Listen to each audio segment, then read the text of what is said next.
It's Kamigawa season, so I'm going to give the fans what they really want. INNISTRAD double feature content. A lot of people were disappointed with double feature, because WotC made it sound like they were going to mash up the best parts of Midnight Hunt and Crimson Vow into one awesome draft environment. What we got instead was they mashed up all parts of both sets. They literally did zero curation, which was, at least in dedicated drafters' minds, the whole point. So I'm going to make my own double feature.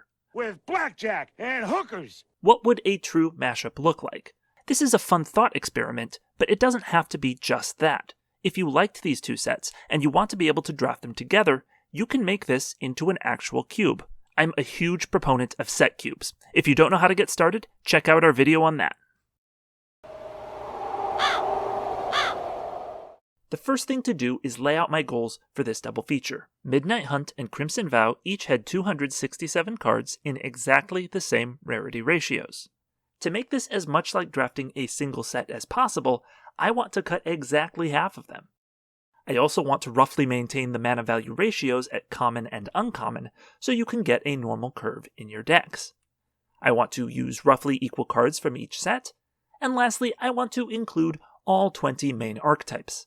Most people doing this would cut down to just 10 archetypes, picking the best one for each color pair from the two sets, but this is double feature, not half and half. This is just how I would construct double feature, but there are a lot of ways you could do this. If you have different opinions or guidelines that you would use, I'd love to hear about them in the comments. There were three main types of cards that I wanted to cut. R&D has done a good job in recent years of ensuring that almost every common and uncommon is playable, but some of them still don't quite measure up. Some are sideboard material you rarely want, some are main deckable but expensive or unsynergistic, and some are constructed plants. On the other hand, some cards are too good. Crimson Vow was an awesome limited set, except when your opponent dropped an unbeatable bomb, which happened all the time. It's hard to draw a line between powerful in a fun way and powerful in an unfun way, but I did my best to maximize fun while minimizing feel-bad moments. Here is the list of cards I cut because I think they're powerfully unfun. There are also arguments for some of the gold rares like Lisa, Anya, and Helena and Elena, but I left them in because being gold makes them a little more niche, and I wanted 2 full cycles of gold rares. But I'm watching you. Could you... Hey, Revealing Eye. Could you... I'm watching you. Thanks. And lastly, some cards fulfill the same function as others, and you don't need both. For example, Sigarda's Imprisonment and Candle Trap are both common white pacifism effects, and I chose to include Imprisonment because it plays a bit better. Combining the two sets also caused some redundancy within archetypes. For example, Blue-Black Exploit needs creatures to sacrifice, so Crimson Vow had Persistent Specimen and Doomed Dissenter, but adding Midnight Hunt gives us access to all the decayed zombie tokens that made Blue-Black so powerful in that format, so we don't need the dedicated sack creatures. And while I usually think Evolving Wilds is a great limited card and almost everyone would be happy to have one, I had to make the tough decision to cut it in favor of Evolving Wilds.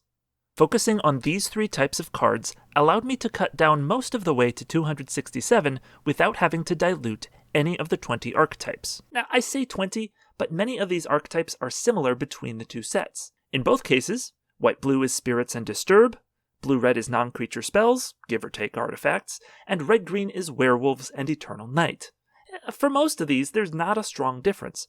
That's great because I want them to blend seamlessly. There are a few sticking points, so we'll need to do a little work to make them blend. Both of the black-red decks are vampire-based, so obviously you can include cards that care about the tribe. But there are a couple important creatures that can tie the themes together. Voldaren Epicure is a 1-mana vampire that both provides blood for the Vow vampires and deals direct damage to the opponent for the Hunt vampires. Odious Witch uses blood to transform, then drains the opponent on attack. And Blood-Crazed Socialite and Falconwrath Celebrants are massive threats that make blood and then get through for damage because they're just so hard to block. You probably remember how abysmal the training theme was in Crimson Vow, but payoffs like Sigarda's Summons and Cloaked Cadet actually look great, so why didn't they play well? I think the answer is that training was the main way to get +1/+1 counters with any consistency, and you had to jump through several hoops to make it work. You needed a training creature, another creature with higher power, and you had to attack with both to get the counter. But we're combining with Midnight Hunt, baby. There's Homestead Courage, Gavany Silversmith, Timberland Guide. Counters are a dime a dozen now, so I'm not cutting the theme, I'm revamping it. White-black is tricky. At first, you might think there's no overlap between a creature sacrifice theme and a life gain theme, but just look at these cards. I don't have time to go through them all, but literally all of these cards do things that life gain decks want to do while also doing things sacrifice decks want to do. This synergy builds itself. I don't have to do any work. And lastly, green-blue.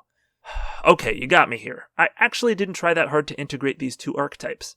At first, they seem similar. They're both self-mill.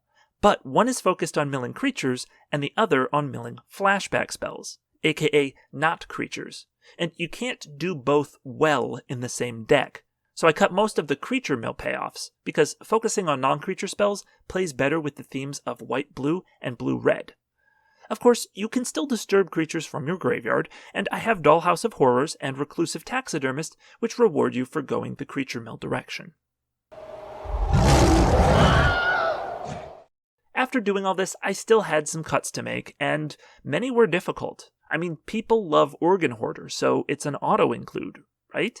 But at the same time, it's kinda overpowered, and Repository Scab basically fills the same slot while now having synergy with Decayed tokens. Turn the Earth can be incredible in a green-blue deck, but is it really worth including a card that doesn't get played anywhere else? Which of these 3 red mythic 4-drop flyers is the most fun? The last cuts were a slog, and I don't have time to go through every decision-making process in this video, but there's a link to my full list in the description. Take a look and tell me just how wrong I am to include insert perfectly fine card here, and how unreasonable I am for cutting your favorite rare. But then send me your list, because I'd love to see how other people tackle this project. This was a lot of fun, and I ended with a great draft format that represents what double features should have been. Double the fun, not double the price. Thank you so much for watching. Be sure to like if you enjoyed the video, and subscribe if you want to see more like it.